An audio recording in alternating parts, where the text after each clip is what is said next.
Bună ziua, dragi părinți! Sunt Teta Șerbănoi, profesorul consilier școlar și mă bucur să fiu din nou alături de dumneavoastră. Materialul nostru de astăzi se adresează în mod special părinților elevilor claselor a 8-a, elevi care urmează să susțină în curând evaluarea națională, dar sigur, recomandările noastre sunt valabile și celorlalți părinți ai căror copii se pot afla la un moment dat într-o situație de evaluare, fie că este vorba despre o lucrare mai importantă, o teză, un concurs sau orice tip de examinare.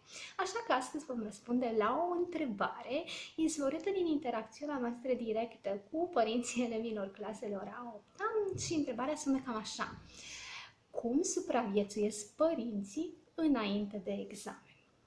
Examenul copilului tău, emoțiile tale. Iată câteva recomandări pe care vi le facem pentru a trece cu bine această perioadă.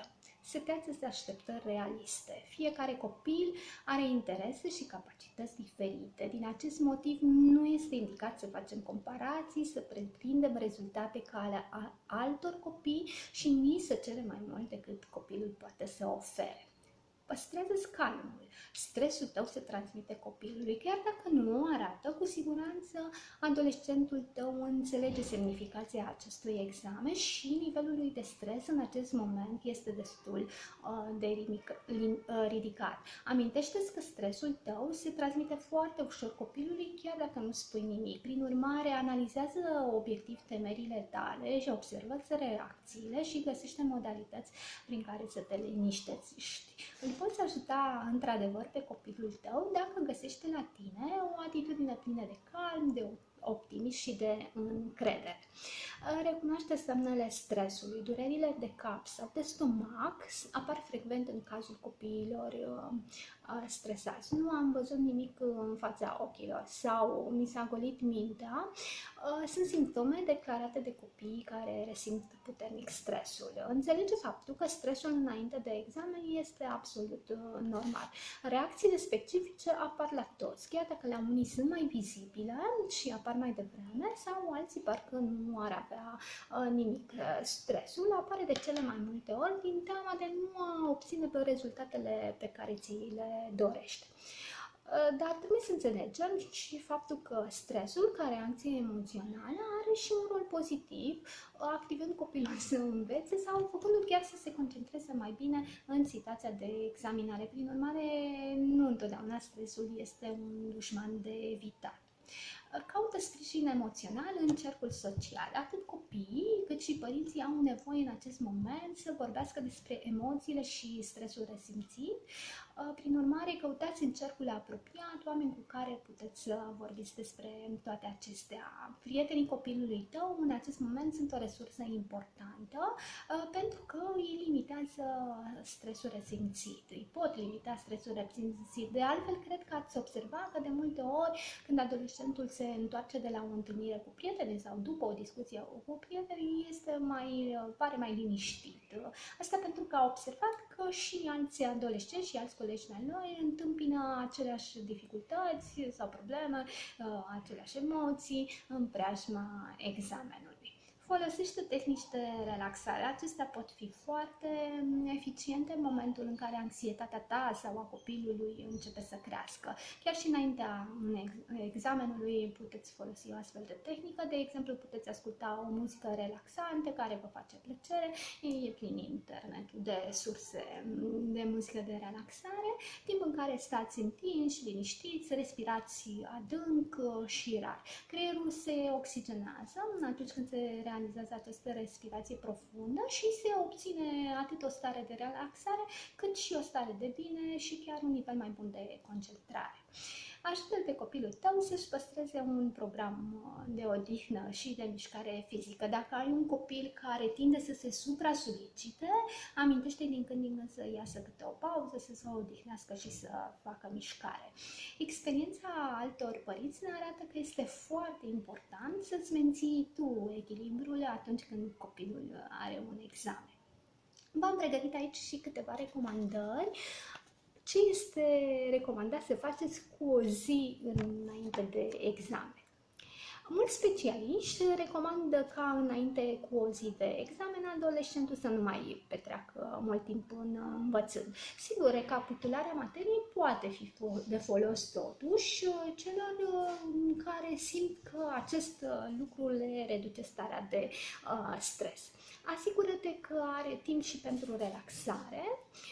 O plimbare în aer liber este perfectă cu o zi înainte de examen. Ajută-l și recomandă să se culce mai devreme pentru a fi în formă a doua zi. Ajută să-și organizeze lucrurile necesare de seara, haine, instrumente de scris, carte de identitate, etc. Ai grijă să nu consume băuturi cu un ridicat conținut de cofeină, pentru că sigur acesta îi va crește nivelul de stres și nici nu o să-l lase să se odihnească bine. Dacă se simte agitat, recomandă să facă mișcare fizică pentru a consuma energia și a se asigura că va dormi bine. O baie caldă, muzică relaxantă înainte de culcare au de asemenea un efect calmant. Stabilește împreună cu el ora la care se va trezi, astfel încât să aibă suficient timp să mănânce, să se pregătească, să nu facă dimineața totul pe repede înainte. Fi disponibil pentru conversație. Dacă va avea nevoie să-și exprime îngrijorările, îi poți povesti și cum era pe vremea ta, cum erau examenele când erai tu copil, dar pe un ton optimist și arătându-i că îi înțelegi îngrijorarea. Evite replicile. Pe vremea mea examenele erau atât de grele și eu am fost grozav. Nu le ajută pe copil, cum nu le ajută deloc nici formulările de genul nu poți să iei mai puțin de 9 la acest examen. Mare grijă la ce vorbim cu copilul. Recomandă-i să cultive o stare emoțională pozitivă. Știința a arătat că, de exemplu, recunoștința și aprecierea pot să ajute creierul să funcționeze mai bine, implicit să obținem performanțe mai mari. Anxietatea și nervozitatea, în schimb, ne blochează. Așadar, înaintea unui examen, ajută pe copil să-și amintească momentele în care s-a simțit bine, în care s-a simțit recunoscător. De asemenea, muzica antrenantă, mișcarea fizică, discuțiile despre planurile de viitor, atmosfera relaxantă și caldă și optimistă din familie, îl pot ajuta de asemenea pentru a păstra o stare emoțională pozitivă în ziua dinaintea examenului. Vorbiți despre strategii pentru examen, de exemplu ce este recomandat să facă dacă nu știe un anumit exercițiu sau nu își amintește în momentul respectiv răspunsul. Singur, în acest caz, este indicat să treacă mai departe și să se întoarcă după aceea la final să răspundă la cele nerezolvate. Plănuiți o activitate distractivă pe care urmează să o faceți după examen. Acesta este o tehnică foarte bună și care funcționează. În final, este important ca copilul dumneavoastră să înțeleagă că emoțiile pe care le trăiește înaintea examenului fac parte din această testare, iar examenul în sine nu este decât una din multele experiențe pe care el le va trăi.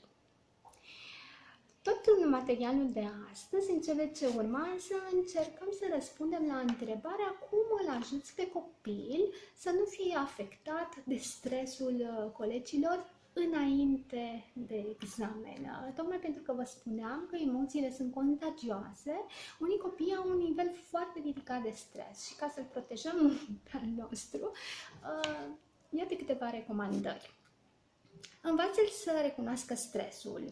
Cum se manifestă stresul atât la nivel emoțional cât și la nivel fiziologic. Stresul în situații de examinare se manifestă așa, prin transpirație abundentă, tremur, nesiguranță în mișcări, gât uscat, paloare în obraj sau din contră, obrajii aceea roșu ca focul. Atunci când conștientizează aceste schimbări care apar la nivel corporal, nivelul lui de stres crește, explorându-și însă emoțiile și senzațiile și discutând despre acestea cu tine sau cu cineva în care are încredere, îi va fi de foarte mare folos. Un prim pas pentru a trece peste aceste emoții este să accepte că aceste emoții fac parte din ele însuși și explică-i faptul că stresul este o stare stare normale, căruia îi putem face față în diferite feluri. Trezește entuziasmul pentru examen. Este vorba despre schimbarea perspectivei asupra situației de examinare. În loc să-i spui să încerce să fie cât mai calm înainte de examen, spune-i să fie entuziasmat. Un studiu arată că stimularea entuziasmului înainte de testare poate să ducă la scăderea anxietății.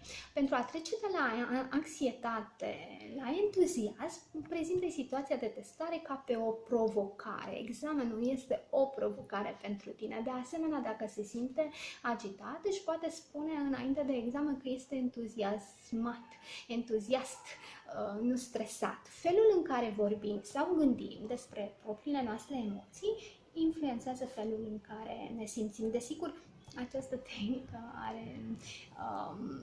are puține șanse să funcționeze în cazul adolescenților care nu s-au pregătit suficient pentru examen.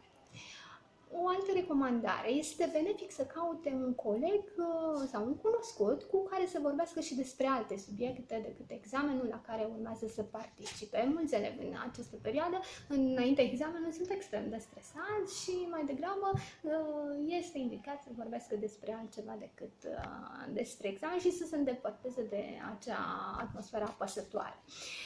Învață deci să evite discuțiile despre subiectele care este posibil să fie date sau să încerce să-și amintească răspunsurile, să vadă, să verifice dacă am învățat chiar atunci înainte de examen. Nu funcționează asta. Aceste lucruri nu îi fac decât să-i sporească stresul și anxietatea care îi pot afecta performanța.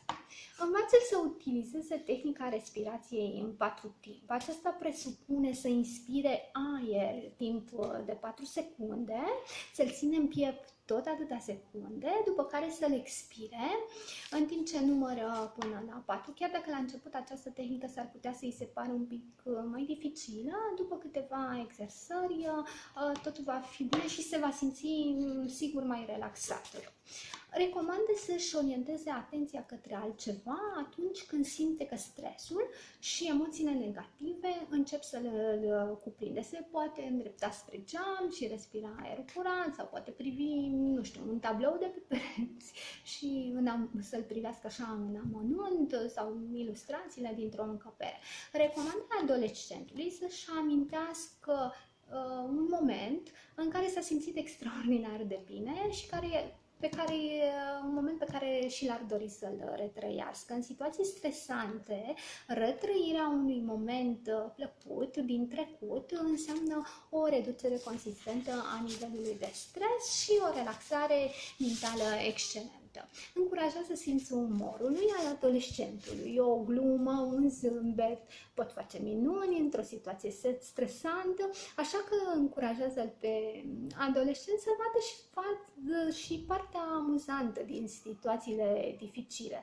Asta este și un sfat așa în general de viață. Învață să privească lucrurile în perspectivă. Peste câțiva ani, acest examen va fi doar o amintire. Dacă simte că este cuprins de stres și niciuna din recomandările de mai sus nu l-au ajutat, recomandă să se imagineze peste câțiva ani, când va fi deja la liceu și va avea alte preocupări decât examenul pe care urmează să-l dea. Deși ziua examenului pare cea mai importantă din viața lui, vor mai fi și alte momente importante.